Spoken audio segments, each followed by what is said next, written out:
We're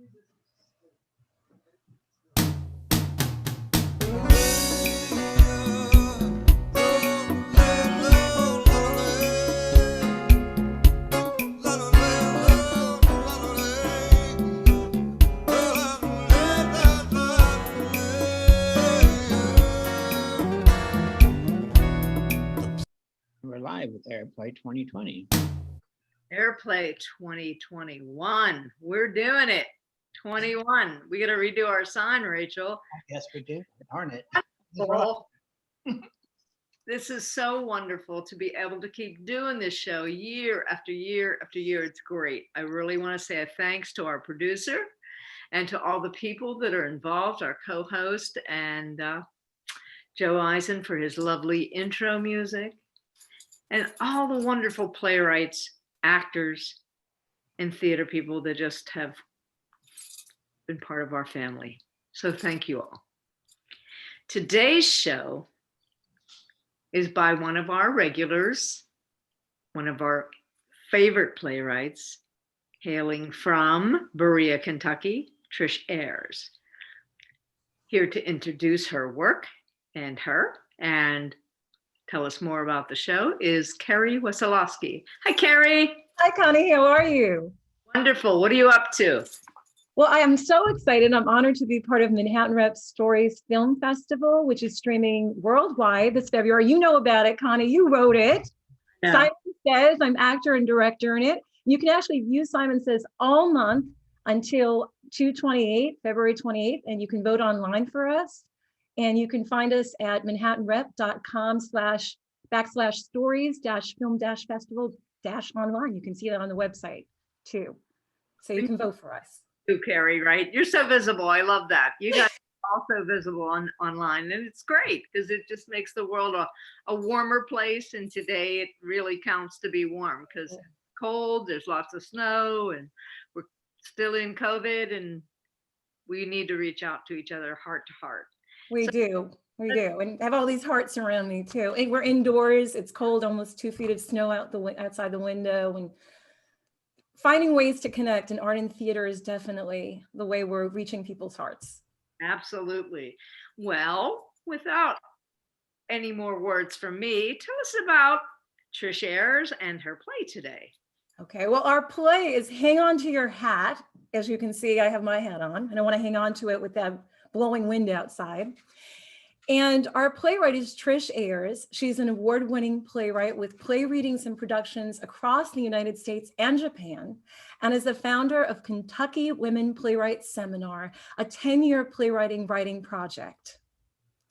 And our actor who will be reading today is Brandy Chapman.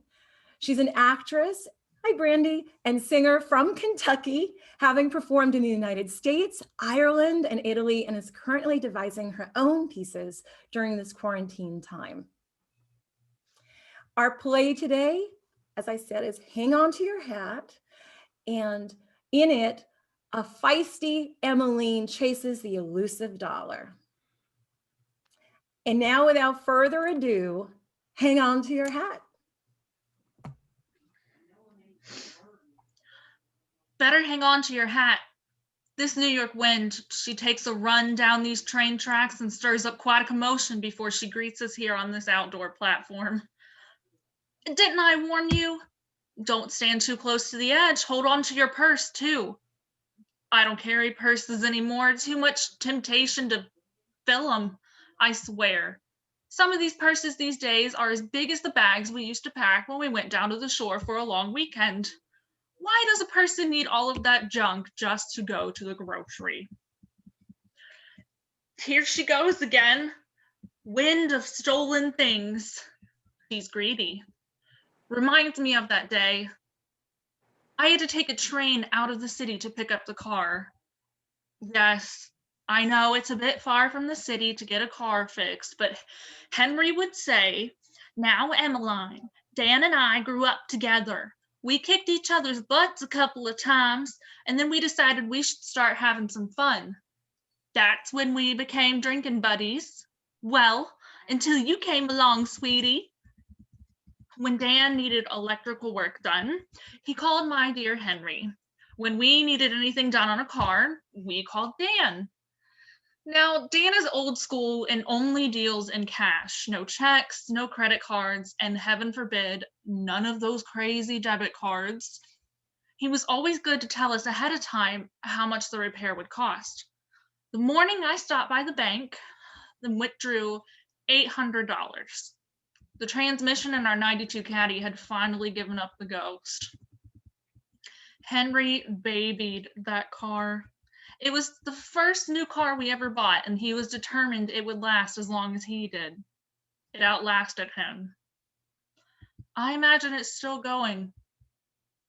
That very nice young man bought it for me after the doctor insisted I turned in my driver's license. I still don't see what there was to worry about. Oh, I'm glad Henry didn't live to see the dents I put in his baby. I'm rambling. What was I going to tell you? Something about the caddy.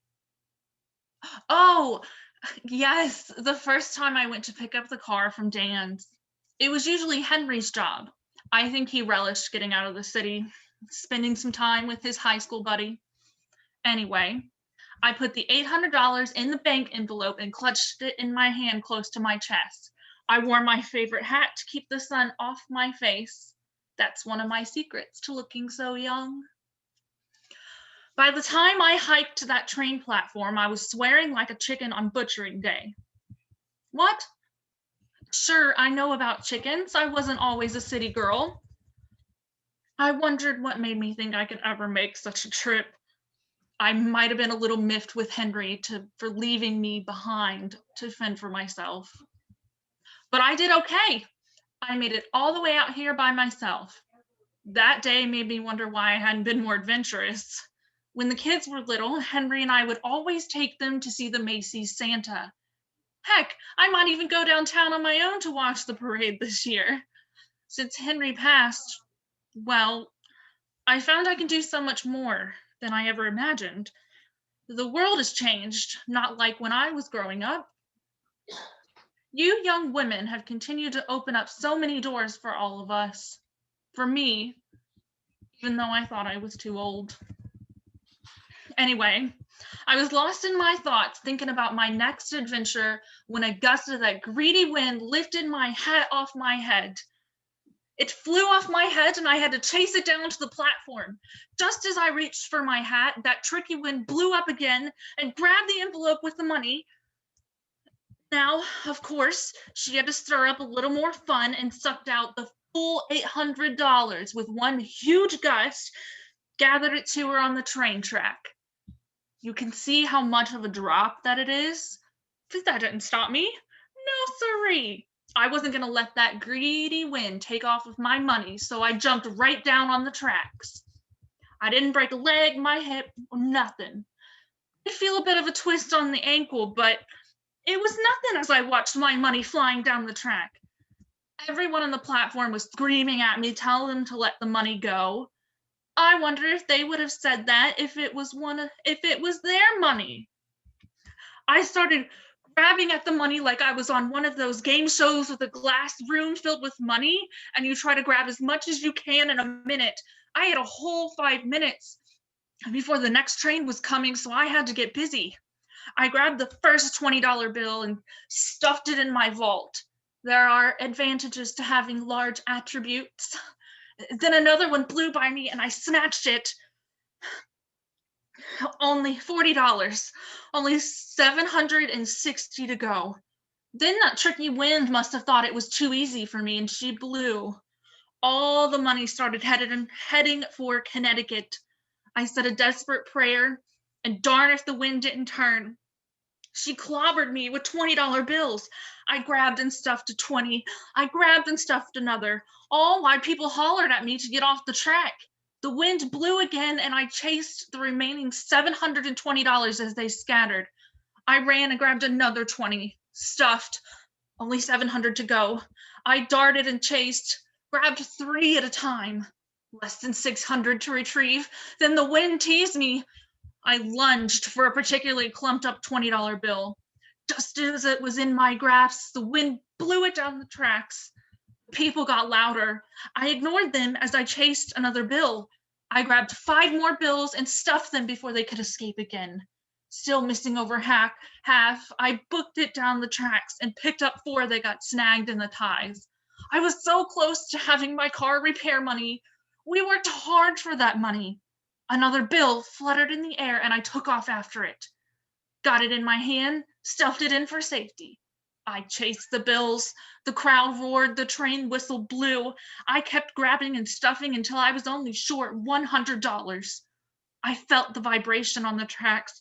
I had to get off but I still had more money to retrieve. So I sped up and chased down the last $20. I turned around to see the train barreling toward me. The crowd's yells drowned out by the blasting horn. I had to get off the track. I ran toward the steps. The train felt like it scooted me closer and closer to the steps. Just as I put my foot on the first step, the wind decided to give my heart one more jolt. She gusted one more time and snatched that last 20. I watched the wind, helped by the train, send it sailing away.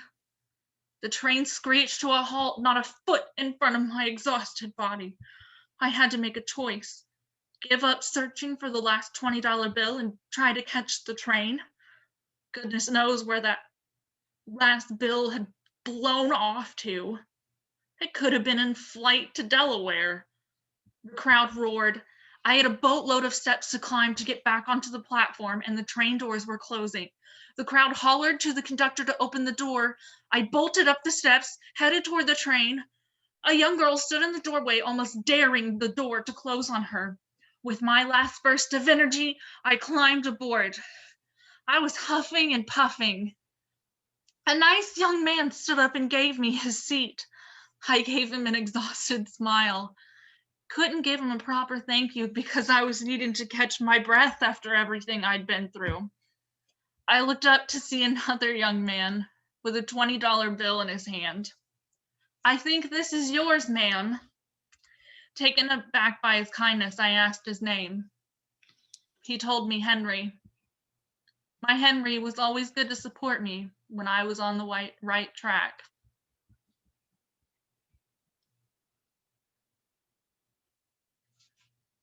Thank you.